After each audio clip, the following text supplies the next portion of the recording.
রামগতি কমলনগর মানুষের মাটি ও মানুষের নেত্রী আমাদের অত্যন্ত প্রিয় মহাপ্রভু ভাবি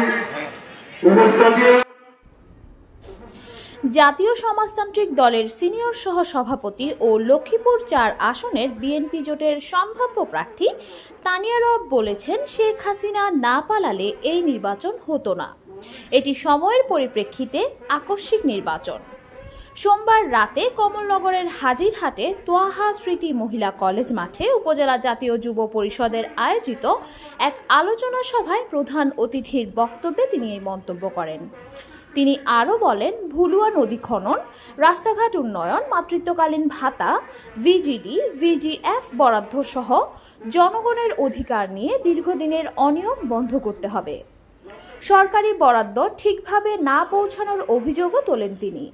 তানিয়া রব বলেন, আমরা মাদকমুক্ত, চাঁদাবাজমুক্ত ও সন্ত্রাসমুক্ত এলাকা চাই।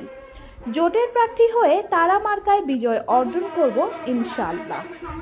সভায় বিশেষ অতিথি হিসেবে বক্তব্য রাখেন উপজেলা জেএসডির সভাপতি অধ্যক্ষ আব্দুল মোতালেব সহ কেন্দ্রীয় ও স্থানীয় নেতৃবৃন্দ।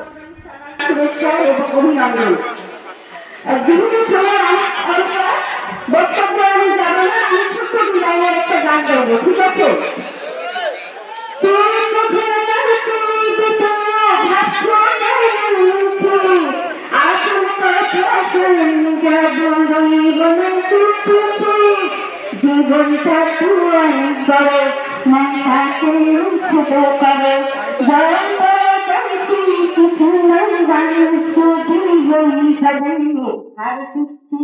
থাকবেন, তবুও এগিয়ে যেতেই হবে। মাথা দিল না তিনি বরং হয়েছে কে কবে, আর চিরদিন থাকবে। যাই হোক, আমাদের প্রতিযোগিতা থাকবে। এই প্রতিযোগিতার মধ্যে আমরা সবাইকে নিয়ে এগিয়ে যাবো। এই বলে আমার সংক্ষিপ্ত বক্তব্য শেষ করছি। সবাইকে অভিনন্দন, এরকম একজন মানুষ কিভাবে একজন জাতীয় নেতা এবং জাতীয় নেত্রীকে আজকে বিশেষ তানিয়া রব জননেতা আসল আব্দুল রহমান আলোচিত হয়। সে দীর্ঘ সাধারণ সম্পাদক, মহেশপুর উপজেলার কমলনগর উপজেলার সভাপতি সহ উপজেলার নেতৃবৃন্দ, রামগতি থেকে আগত নেতৃবৃন্দ, আমার সামনে যুব পরিষদের সভাপতি আসছে, আগত যুব পরিষদের সদস্যরা, সকলকে আমি আন্তরিক শুভেচ্ছা জানাচ্ছি। আমাদেরকে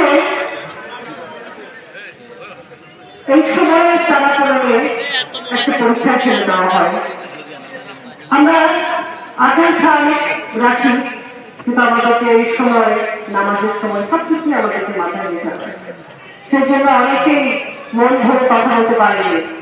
আমি জানি এই মুহূর্তে রামগতি কমলনগরে আমাদের নেতাকর্মীদের ভিতরে অনেক কষ্ট, অনেক অভিমান এবং অনেক ক্ষোভ জন্ম পেয়েছে।